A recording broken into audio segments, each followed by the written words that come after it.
story came out about the 49ers, okay, and how they have a field, that's their field, and their field is right next to a electrical substation on the bottom left. If you go to the bottom left, right there to the left, and they're showing numbers that came out that Achilles and ruptures of about 0.75% tears per season for the 49ers since 2014 compared to 0.08 per season for the average NFL team. Rob, if you want to play this clip by Paul Saladino, you know which one I'm talking about.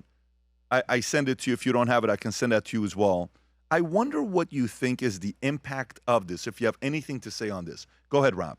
Niners are the best real-world example of how EMFs can be harmful to humans. Since moving to Levi Stadium in 2014, they've become the most injured team in professional football. For 10 out of the last 11 seasons, they've been in the top 5 for games lost due to injury. Since 2014, the 49ers have had 7 full Achilles and patellar tendon ruptures. The most recent example, George Kittle's Achilles tendon rupture, on January 11th, 2026. The NFL average is 2 to 3 for the entire league per year. 49ers have had over 40 hamstring and calf tears in this time, while the NFL average is 12 to 15 per decade. What's going on here? The players joke about the electrical substation curse, but in 2014, the 49ers moved their practice field to Levi Stadium, which is right next to a huge electrical substation. The levels of magnetic fields where the 49ers practice have been measured to be over 100 times higher than background levels, where the 49ers are spending 20 to 30 hours a week. Can EMFs like this from magnetic fields be harmful for humans? There are medical studies which show these fields can potentially damage collagen structural integrity. Collagen is what makes up your tendons and ligaments. You've been told that EMFs are benign.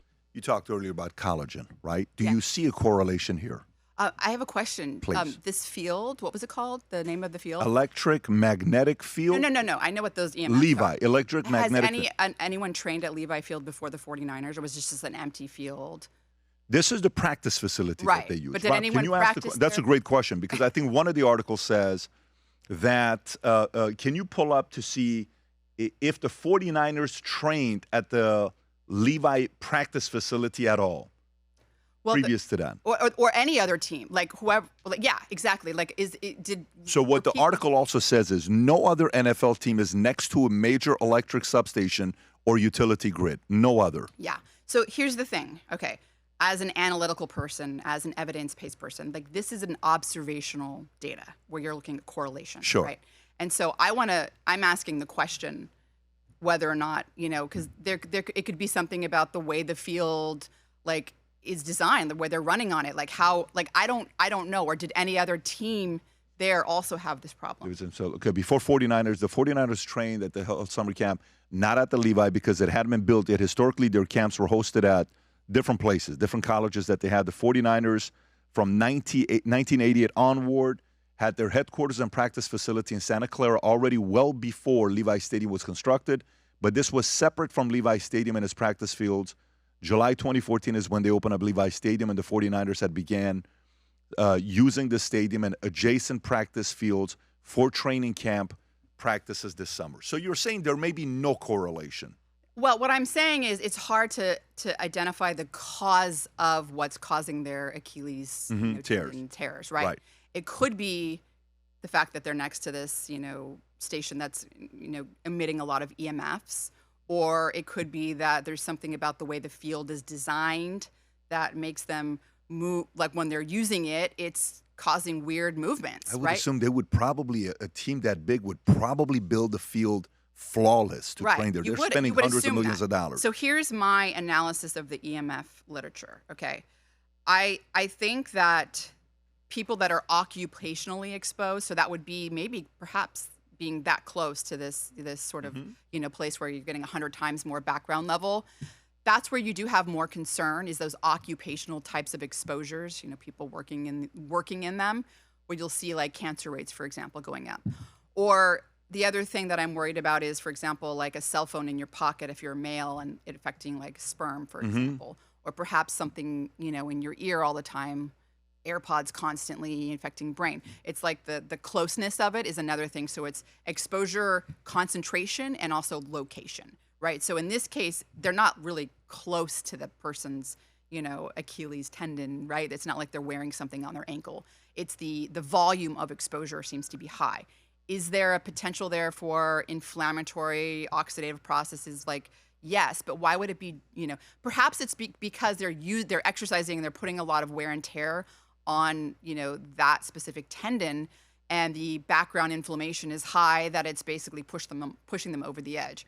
So I do think the possibility is there. Can we conclusively say it? No, but I think it's definitely something that should, alarm us. Why are these people getting these Achilles tendon tears at a rate that's, what did you say? How much higher? It was pretty significant. Significant. Yeah. On the amount of tears they're having. And 49ers, it's a very big team. This, they were locked in to potentially go to Super Bowl. Way too many injuries. Brock Purdy, Kittle. And the Super Bowl this year was in San Francisco. So, a lot of the fans wanted to see the 49ers go to the Super Bowl because it's a local favorite, right? It would have been San Francisco. So it is a topic of discussion that a lot of fans are talking about. Right. And, the other thing to keep in mind is with these, correlations is, did something else happen where they had their trainer is changing their diet? They're changing something else. We don't know at the same time, as they move fields. I'm not saying that that's the case. I'm just pointing out the flaws of this type of, correlation where it's like, well, there could be other things that we wouldn't even know about that's happening. With that said, I will say the occupational types of exposure, who's working in that facility? What are they experiencing? Right? That would be another question. Great question. Because that you would imagine they're in that facility, individuals working there, are they having sorts of problems? Obviously, they may not be working there. Running like the way these guys are running. Right. Yeah. If they fall on, they get a 20% of employees have Achilles tear, Rob, that would be a terrible situation on the field. But maybe something else. Janitors are falling. Yeah, maybe they're getting cancer. You're asking the right question. And by the way, it's not like this article was written by some blogger or something. NBC published this. Okay, this was a few days ago by NBC. So it is a story that's getting, the right kind of criticism to see, because these owners are spending God knows how much money. Yeah. So Dr. Alan Siles, the NFL's chief medical officer, directly addressed the theory that the team's injuries are linked to nearby electric substation and rejected it as unsupported by evidence. He said there's no data in the sports medicine literature that backs the claim that electric fields cause injuries. He also specifically refuted the idea that the 49ers lead the league in certain injury, calling the claim simply not true. Okay, so there you have it. That's the chief medical officer that responded to this. I don't know that anyone in the sports literature is looking at that correlation. So he said that there's no literature to support it, but that may be because no one's actually looked at it. So you're pushing back on what he's saying as well. Yeah.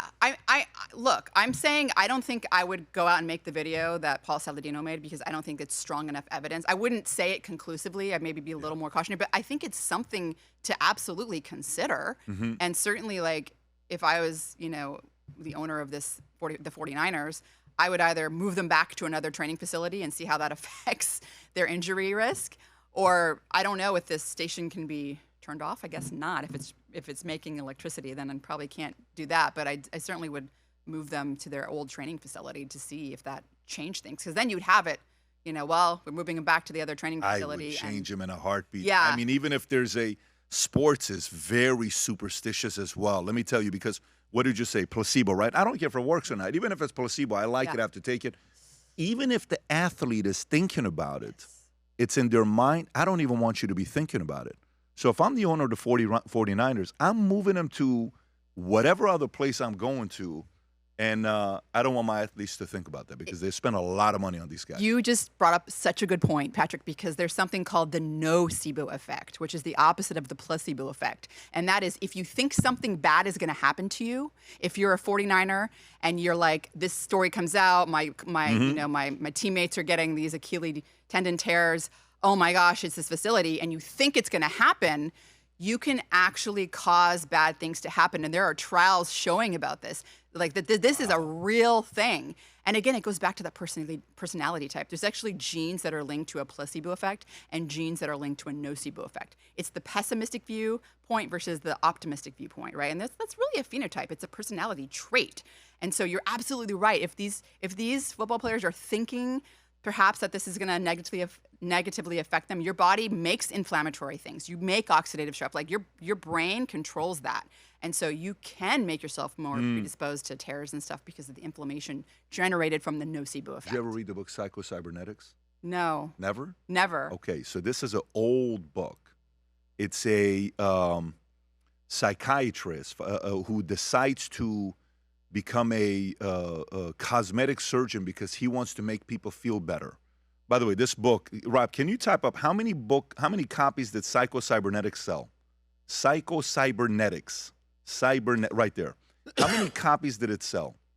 No, go back and just ask because it's not going to tell you on Amazon. It's been around since the 30s. How many copies? No, you will love this book. I think it sold 35 million copies. It's like one of those. There you go. Yeah, 35 million copies. 1960. Okay. 1960. Yeah, it's one of those books. A cosmetic surgeon who observed how self-image affected patient success. And eventually he realized even all the cosmetic surgery didn't fix the issue that was internally. And whatever the mind believes, you can kind of convince yourself it can become a reality. Anyways, I think you would enjoy the book. You can always find something negative to focus on. And that's the bottom line. When we set out to create a shoe that blends comfort, function, and luxury, we had the choice to make it fast. We had the choice to make it cheap. We chose neither. Instead, we chose Tuscany, Italy. We chose true Italian craftsmanship, each pair touched by 50 skilled hands. We chose patience, spending 2 years perfecting every detail, and we chose the finest quality at every step. Introducing the Future Looks Bright collection. Not rushed, not disposable, not ordinary. Rather, intentional, luxurious, timeless. If you enjoyed this video, you want to watch more videos like this, click here. And if you want to watch the entire podcast, click here.